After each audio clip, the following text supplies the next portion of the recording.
আসসালামু আলাইকুম দর্শক। আশা করি আপনারা সবাই ভালো আছেন। আবারও নতুন আরেকটি আপডেট নিয়ে আপনাদের মাঝে হাজির হলাম।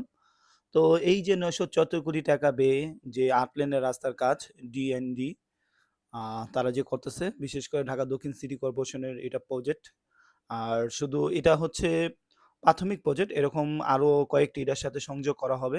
যেরকম এখান দিয়ে কিন্তু কামাইঞ্চরের যে লোহার ব্রিজ রয়েছে, সেখান দিয়েও কিন্তু ৬ লেনের একটি ব্রিজ হয়ে কামাইঞ্চরের মাঝখান দিয়ে আরেকটি ৬ লেনের রাস্তা কাজ করা হবে এবং এটা ঢাকা দক্ষিণ সিটি কর্পোরেশন কর্তৃক এই কাজটা করা হবে। আর এটা সম্পূর্ণ দায়িত্বটা পেয়েছে এনডিই। তারা এই দায়িত্বটা পাওয়ার পরপরই তারা যেভাবে বর্তমানে কাজ করতেছে, খুব মানে রাত নাই দিন নাই, তারা খুব তাড়াতাড়ি করে এই কাজগুলো করতেছে। তো দেখা যাচ্ছে কি অনেক ক্ষেত্রে সাধারণ যারা পাবলিক আছে, আমরা অবাক হয়ে যাচ্ছি যে তারা এত তাড়াতাড়ি এত মানে দ্রুতভাবে তারা কাজ কিভাবে করতেছে। এর মূল কারণ হচ্ছে এটা হচ্ছে ২০২৬ সালের জুন পর্যন্ত তাদের এই আ সময়টা বেঁধে দেওয়া হয়েছে। যার ফলে তারা রাত নাই, দিন নাই, তারা অল টাইম যখনই সুযোগ পাচ্ছে, যখন যেভাবে পাচ্ছে তারা বিভিন্ন অংশে গিয়ে তারা কাজগুলো একত্রে করতেছে যাতে কাজটা তাড়াতাড়ি শেষ করতে পারে। মনে করেন এক জায়গায় তারা পাইলিং মেশিন বসালো, তো ওইখান থেকে শুরু করে আস্তে, আস্তে তারা আগে এগোতে থাকে। যেরকম আগের প্রজেক্টগুলো আমরা দেখতাম। বাট বর্তমানে দেখতেছি তা না। মানে যেখানে তাদের সাপোজ তাদের পাইলিং মেশিন মনে করেন আছে ৮ টা। এই ৮ টা পাইলিং মেশিন ৮ জায়গায় লাগায় দিছে যাতে এই কাজটা যেন দ্রুত হয়। তো আমি সবসময় চেষ্টা করি দিনের বেলা গিয়ে ভিডিও করার। বাট এখন আমি চেষ্টা করতেছি রাত্রের বেলা যে কাজগুলো হয়, মূলত রাত্রে কাজগুলোই মানে দেখার মতন হয়। বিশেষ করে পাইলিং এর ঢালাই কাজ, মাটি ভরাট এবং মাটি সমান করা, এগুলো কিন্তু রাত্রের বেলাই হচ্ছে বেশি। এর মূল কারণ হচ্ছে রাত্রের বেলা পাবলিক কম থাকে। সেই ক্ষেত্রে তাদের কাজ করতেও সুবিধা হয়। তো এখানে দেখা যাচ্ছে যে বড়, বড় ট্রাক দিয়ে তারা মাটি এনে আ যেখানে নিচু রয়েছে সেখানে তারা পুরোপুরি সমান করার চেষ্টা করছে। আর এনডিই তারা কিন্তু তাদের কাজের গতি, আমি ১ম এও বলতেছি, এখনো বলতেছি, তারা তাদের কাজের গতি খুবই দ্রুত করতেছে এবং খুবই বাড়িয়ে দিয়েছে। দেখা যাচ্ছে কি এই সরকার, নতুন সরকার আসার পরে তারা যেসব কাজের কোনো গাফিলতি পাচ্ছে সেসব টেন্ডারগুলো কিন্তু তারা বাতিল করে দিচ্ছে। তো তারই প্রেক্ষিতে আসলে এনডিই তারা যে সময় বেঁধে দিয়েছে ঢাকা দক্ষিণ সিটি কর্পোরেশন, সেটা হচ্ছে ২০২৬ সালের জুন মাস পর্যন্ত। তারা রাত নাই, দিন নেই, তারা কিন্তু অলরেডি তারা কাজ করে যাচ্ছে। তো দেখা যাচ্ছে যে এখানে কাজের যে ইঞ্জিনিয়ারগুলো যারা রয়েছে, তারাও খুবই ভালো ব্যবহার দেখতে পাচ্ছি আমি। আর আগে যখন আমি ভিডিও করতে যেতাম, দেখা যেত যে বাধার সম্মুখীন হতাম। আর অনেকেই মানে ভিডিও করতে দিতও না। আর এখন দেখছি যে না, তারা আসলে তারা যেহেতু মানে লিগ্যালি কাজ করে যাচ্ছে, তাই তাদের মনে কোনো ভয় নেই। কিন্তু এখানে আমি ভিডিও করতে এসে ২-৩ টা পাবলিকের সম্মুখীন হলাম। আসলে তারা এখানে রাস্তা হওয়াতে তারা খুশি নয়। কারণ তাদের যে ব্যবসা প্রতিষ্ঠান রয়েছিল এবং বাড়িঘর রয়েছিল সেগুলো আসলে আ ভেঙে দিয়েছে ঢাকা দক্ষিণ সিটি কর্পোরেশন। তো তার প্রেক্ষিতে আসলে তারা খুবই মানে রাফ বিহেভ বললেই বলতে পারেন, সেরকমভাবে আমার সাথে করে।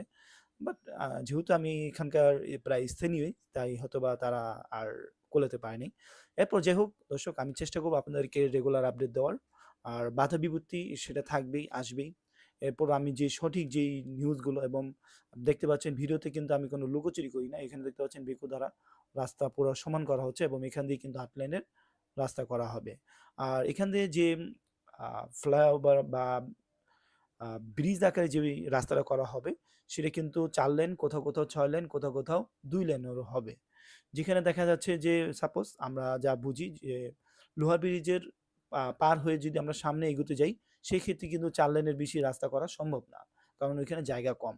সেখানে হইতে পারে ৪ লেনের ব্রিজও হতে পারে, যেটা বলে এক্সপ্রেসওয়ে। সেটা মানে এক্সপ্রেসওয়ে এর মানেটা হচ্ছে যে এখান দিয়ে যে গাড়িগুলো চলবে, সেটা বাধামুক্তভাবে এবং খুবই স্পিডে চলবে, যাতে কোনো মানে যানজট বা কোনো কিছুর সম্মুখীন না হয়। সেই কারণেই আসলে এই ব্রিজগুলো নির্মাণ করা হবে, যাতে নিচ দিয়ে যেন যে গাড়িগুলো থামবে বা যে বাসগুলো দ দ যাত্রীগুলো নামবে, সেগুলো যেন নিচ দিয়েই যাবে এবং যেগুলো থামবে না সেগুলো সরাসরি উপর দিয়ে যাবে। মূলত সময় বাঁচানোর জন্য এই সরকার কাজ করে যাচ্ছে, বা যেই সরকারই আসুক, আসলে দেশের উন্নয়নের জন্য যারা দেশকে ভালোবাসে তারা কিন্তু এরকমভাবে যে কাজগুলোই হয় সেটা কিন্তু বাধা পড়ে না বা বাধা দেয়ও না। তো দেখতে পাচ্ছেন বর্তমান যে সরকার রয়েছে তারা কিন্তু চাইলে এই কাজগুলো বন্ধ করে দিতে পারত। যেহেতু এখন এটা দেশের জন্য প্রয়োজন এবং এটা ভালো মনে করেছে বিধায় কিন্তু এই কাজটা তারা আরো দ্রুত সহিত তাগিদ দিচ্ছে যাতে এই কাজটা তাড়াতাড়ি শেষ হয়। তার মানে ভাবাই যাচ্ছে যে আসলে যারা দেশকে ভালোবাসে তারা দেশের যে কাজগুলি হোক সেটা তারা অবশ্যই চলমান রাখবে। তো দেখতে পাচ্ছেন এখানে কিন্তু পাইলিং মেশিন দ্বারা পাইলিং করা হচ্ছে। এখান দিয়ে আসলে অলরেডি কিন্তু ২-৩ টা পিলারের ফ্রেমও বসানো হয়েছে। তো আশা করা যাচ্ছে যে খুব শীঘ্রই এটা আমরা দৃশ্যমান দৃশ্য সেটা দেখতে পাবো। আর এটা হচ্ছে হাজিরবাগ কাঁচা বাজারের সামনে এবং শিক্ষণ ঢাল থেকে একটু কাছে। আর হাজিরবাগেও কিন্তু কাজ চলমান রয়েছে। তো আমি চেষ্টা করব সেটার আপডেট দেওয়ার। আর এইভাবে আসলে কাজ যদি দ্রুত হয় খুবই ভালো লাগে এবং আপডেট দিতেও ভালো লাগে যে না প্রতিনিয়ত আমি কোনো না কোনো পরিবর্তন দেখতে পাচ্ছি কাজে।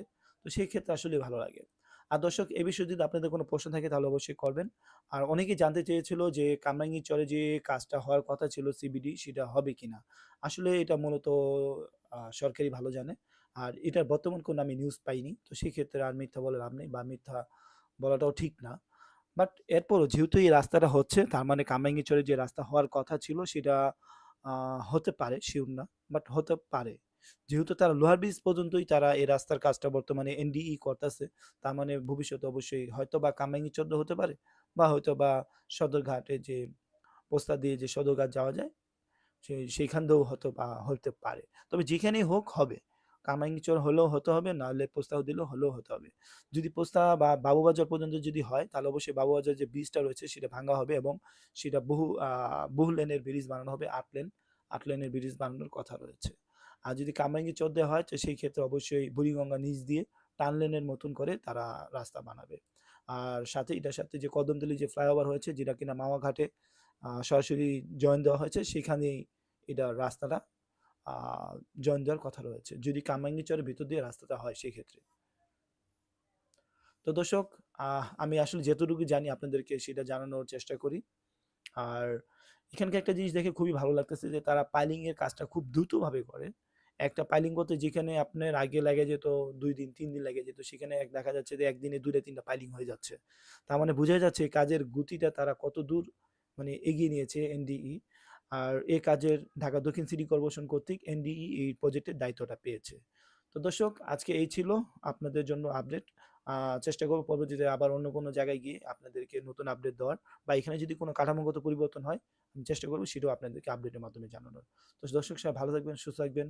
Bye bye. আল্লাহ হাফেজ।